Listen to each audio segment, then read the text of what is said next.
I was then on the flotilla in 2025, and I returned on a flotilla in 2026. The flotillas will continue so long as the illegal siege by land, sea and air is that illegal blockade on the Palestinians of Gaza, so long as medical aid, food, water, fuel, building materials are refused into Gaza, the flotillas will continue. It was exhausting, it was tiring, it was worrying, but I had already made the mental decision and the emotional decision before I left Belfast that I would take it one day at a time until I got home, regardless of how long that would be and what would happen. By these words, the Belfast man, Hughes, the director of Palestine Aid, described his smooth flotilla journey. To discuss that, I have him with me today via Zoom. Welcome to the program, Fra. Thank you very much for the invitation. It's a pleasure to be here. It's our honor, really, to have you on our program. You described your journey as worrying and exhausting and tiring.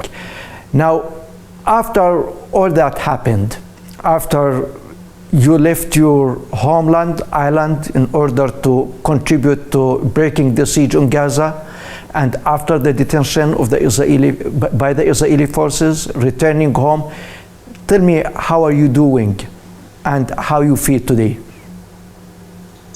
Okay, well, I'm still a bit tired. I'm still finding myself kind of falling asleep and trying to catch up on my rest.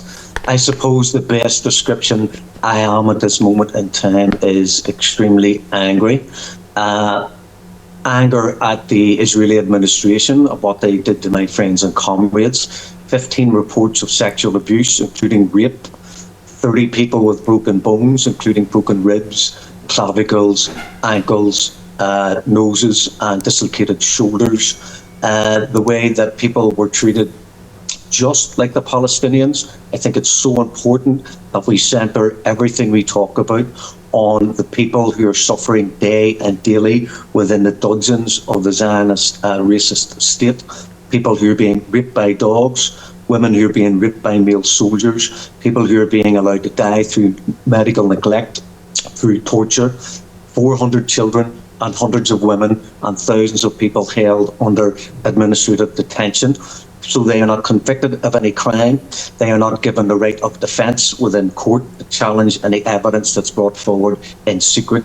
And indeed, people who have committed no crime or are a thorn in the side of the Israeli state find themselves in prison for no other reason than speaking out against the continuation of the illegal occupation and now the genocide and the continued ethnic cleansing of both Gaza and the West Bank. And we can include 1 million people now, refugees in Lebanon, thousands of deaths in Lebanon, tens of thousands of deaths in Gaza, hundreds of deaths in Iran, the destruction of Syria, Libya, Iraq, Afghanistan, and the division of Yemen as part of American EU-Israeli hegemony within the Levant and indeed North Africa.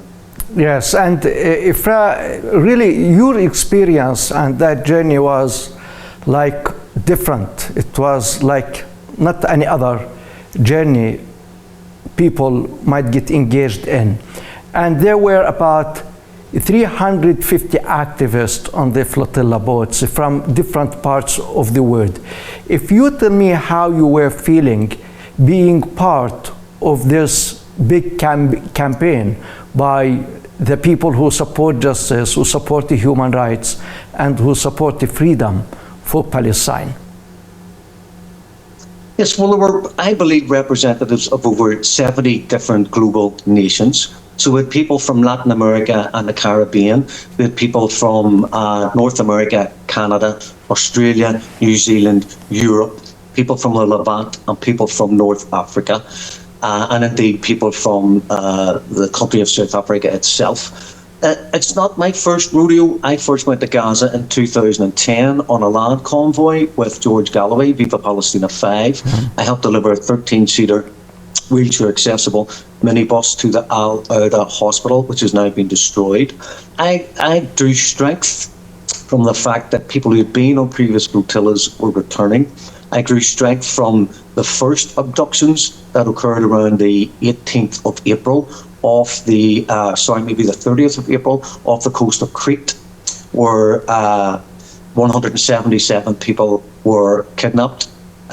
Two people, Tiago Avia and also Saif Abukesh, were taken to Israel and had to go on hunger strike before they were released after about 10 days. Many of those people were brutally beaten at the first abduction. 34 people required hospital treatment, including one person who had broken ribs, an inflamed diaphragm, and needed oxygen to help them recuperate for over 7 days in a hospital on Crete. And what it did was, it showed the complicity of the EU that a naval Zionist armada could sail in the Mediterranean waters, in the international seas, and abduct at gunpoint 177 people. They put 175 people off on the island of Crete with the acquiescence and with the complicity of the Cretan government, and by extension the Greek government. So the Italians knew, the Greeks knew, people in Cyprus knew, all these governments fully complicit in the abduction of humanitarian people that were trying to simply and your boat was sailing about 250 miles away from Gaza when the Israeli forces assaulted you and detained you. So how you felt when the Israeli occupation forces assaulted your boat and intercepted your journey, and it became clear to you that it's impossible to get to Gaza? Well, as you so eloquently stated at the very start of the programme, my whole agenda from the very start was one day at a time until it's all over. Face what you have to face, get through it. My idea was to get to Gaza, and if we didn't get to Gaza, it wouldn't be through any fault of our own. It would be through illegal abduction and kidnapping in international waters. That's exactly what happened. We saw the warship for about 30 minutes on the horizon. They blocked and jammed our radio and internet communications. They then approached us with a rib. I was able to broadcast a mayday on the radio.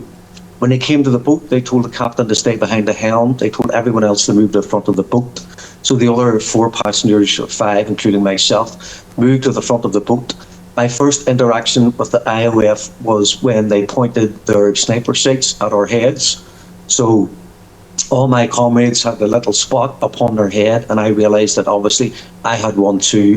And our first introduction to the IOF was, if you move, I will shoot. Yes. So then they transferred us to the... Go ahead. Yeah, and before your detention, you had recorded a video in which you said, if you are watching this video, I have been kidnapped in international waters by the illegal Zionist state. How did it feel to record that message, not knowing what would happen to you? There were only ever 2 outcomes to the global Samud flotilla to Gaza in 2026. The first flotillas were successful and arrived around 2007, 8 and 9. Then we had the brutal attack and murder of the 10 Shaheed on the Mavi Marmara. I was honoured to speak at the grave of Furkan Dogan in 2014 on one of the journeys to Gaza on the land convoys. We were either going to get to Gaza or we were going to be kidnapped. I made that recording, as every single person on the flotilla did. I think there were 434 people were abducted and taken to Ashdod and then taken to Ketziot, maximum high security prison in a Negev, where people were beaten, brutalised, intimidated, threatened, and forced to be subjugated and lie in prone supine positions. When we were moved around, we were handcuffed. We had our necks pushed down towards our navel, and we were basically treated just as Palestinians are treated within the Israeli prison system. We had a very small taste of what those people suffered every day. And now that I'm home, I personally feel that we have left 9,500 people behind us in those dungeons being tortured every minute of every day. Yeah, and my final question to you, Mr. Ifrah, You said the Israeli forces created atmosphere that anyone at any time could be beaten or abused in order to try and subjugate us. Was there a specific moment when you feared most for your life and safety? Well, there were a couple of moments. One of them was when we were being transferred, having been kidnapped and abducted from our boat onto the Israeli Zionist military rib, naval rib. They said to me, if you fall in the water, we will not rescue you. So that's another introduction to the psychology that was being forced upon us. When we reached the prison ship, I had my arm put up behind my shoulder, my left arm up to my shoulder. People were shot with beanbags upon the prison ship. There were water cannons above our detention area. There was a constant threat of the immediacy of violence. When I was taken into Ashdod to be processed through immigration, I was brought into a closed area behind some curtains, and two Israeli thugs with their uniforms that you could only see their eyes, so that they could not be held accountable for potential war crimes. They told me to take off my top. I felt the immediacy of the danger that I was in. I was convinced I was just about to be assaulted.